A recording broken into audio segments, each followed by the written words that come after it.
Halo semuanya, selamat pagi. Puji Tuhan, kita berjumpa kembali pagi hari ini.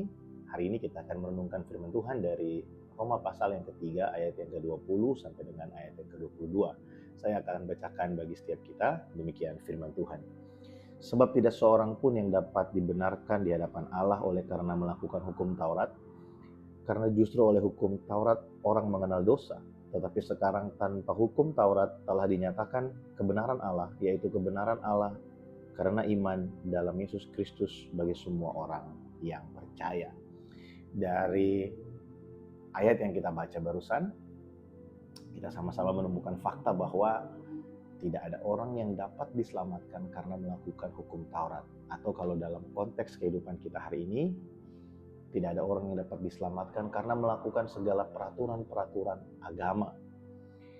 Peraturan tidak dapat menyelamatkan kita. Kalau kita melihat dari hari Minggu kemarin, firman Tuhan yang kita pelajari, kita renungkan bersama-sama di ibadah raya, segala hukum dan peraturan-peraturan agama itu dibuat sebagai penuntun supaya kita itu bisa berjalan sampai kepada yang sempurna itu datang, yaitu iman kita di dalam Yesus Kristus. Tapi dengan melakukan segala hukum dan peraturan-peraturan itu tidak serta-merta membuat kita menjadi selamat atau menerima keselamatan, pembenaran di hadapan Allah. Kenapa? Karena memang sekuat-kuatnya kita berusaha untuk melakukannya, kita tidak mampu melakukannya dengan sempurna. Sedangkan di dalam Alkitab, ya, kita belajar bersama-sama bahwa setiap orang yang mau melakukan hukum Taurat dan melakukan segala ketetapan-ketetapannya itu tidak boleh melakukan satu dan melupakan yang lain. Jadi kalau mau melakukan satu, harus lakukan semua. Tidak boleh ada yang kurang. Dan itu sangat sulit, bahkan tidak ada orang yang mampu untuk melakukannya. Nah, tapi kita bersyukur karena di dalam Yesus Kristus kita memperoleh keselamatan. Dari bagian ini, saya ingin mengajak kita untuk merenungkan bahwa Alkitab itu tidak mengajar kita untuk menyempurnakan hukum, menyempurnakan peraturan, supaya kita bisa menjadi selamat.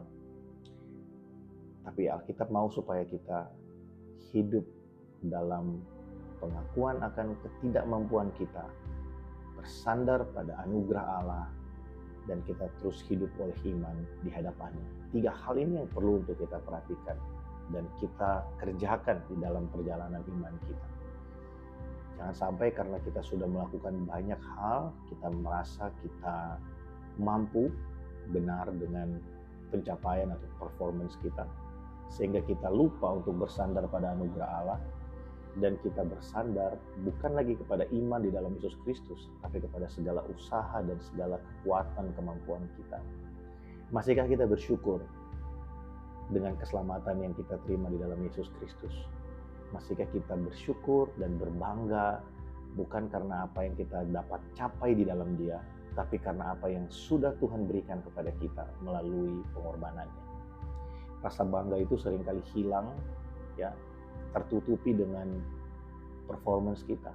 Ketika kita dipuji atau kita memuji diri kita sendiri karena kita baru saja, misalnya, baru saja menyelesaikan pembacaan Alkitab dari Kejadian sampai Wahyu, kita baru saja lulus atau selesai mempelajari satu topik tertentu dalam Alkitab yang cukup sulit dan kita merasa, wah, saya lebih hebat dari yang lain, sekarang saya mampu, sekarang saya bisa. Kita lupa untuk bersandar pada anugerah Allah. Seharusnya ketika kita berhasil mencapai sesuatu yang bersifat rohani, kita kembali kepada perenungan kita akan anugerah Allah yang memampukan kita untuk kita bisa melakukannya. Kita bersyukur, puji Tuhan, oleh anugerah Allah kita mampu untuk melakukannya. Puji Tuhan, oleh anugerah Allah kita mampu menyelesaikannya. Dan jangan lupa, setelah kita menyelesaikannya, ada tugas yang harus kita lakukan, yaitu untuk menginspirasi orang lain supaya mereka juga melakukan hal yang sama. Berlomba-lomba dalam panggilan ilahi, berlomba-lomba dalam iman kita, supaya kita semakin mengenal Allah yang kita sembah, mengenal kasih karunia-Nya. Melalui penyerahan penuh, kita berserah penuh kepada kasih-Nya yang sempurna bagi setiap kita. Saya ingin mengingatkan kepada semua keluargaku, HCC Family, dan untuk Bapak Ibu Saudara dimanapun berada hari ini, bahwa seringkali kita merasa pembelajaran tentang keselamatan itu tidak perlu diulang-ulang. Tapi kalau kita mau jujur, seringkali yang paling sering diserang oleh iblis adalah fondasi keselamatan kita. Tanpa sadar, kita didorong untuk melakukan sesuatu, untuk mempertahankan keselamatan kita. Seolah-olah kita diselamatkan karena performance kita. Kita lupa bahwa ketika kita bersandar pada performance kita, kemampuan kita, kita tidak sedang bersandar pada anugerah Allah. Sedangkan Alkitab mengajarkan kita bahwa, Tuhan mengajarkan kita bahwa tidak ada tempat lain yang kita dapat memperoleh keselamatan selain di dalam Yesus Kristus Tuhan. Kalau hari ini kita diserang identitas kita, kerjaannya iblis kan suka mengintimidasi. Jadi intimidasi, kita dibuat seolah-olah kita ini sendirian. Itu semua berbicara tentang gambar diri kita yang sempurna di dalam Yesus. Bahwa kita diselamatkan, kita diterima, kita berkenan bukan karena apa yang kita perbuat, tapi karena apa yang Yesus sudah selesaikan bagi kita. So hari ini mari kita berlomba-lomba dalam pertandingan iman kita. Kita melakukan segala peraturan dan ketetapan-ketetapan bukan lagi untuk mendapatkan perkenanan Allah, tapi karena kita sudah menerimanya, kita mau melakukan segala kehendaknya di dalam kehidupan kita. Mari kita berdoa. Tuhan, terima kasih untuk pagi ini. Kami bersyukur kami boleh sama-sama merenungkan firman-Mu. Aku berdoa bagi setiap keluargaku dimanapun berada hari ini. Biarlah kami diingatkan kembali Tuhan, bahwa kami ini diterima di hadapan-Mu bukan karena apa yang kami perbuat.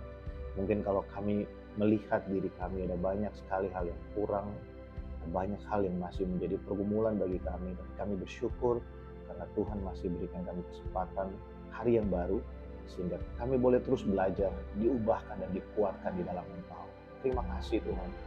Berkati setiap kami hari ini, kami boleh menikmati firman-Mu yang menguatkan dan mengubahkan hidup kami.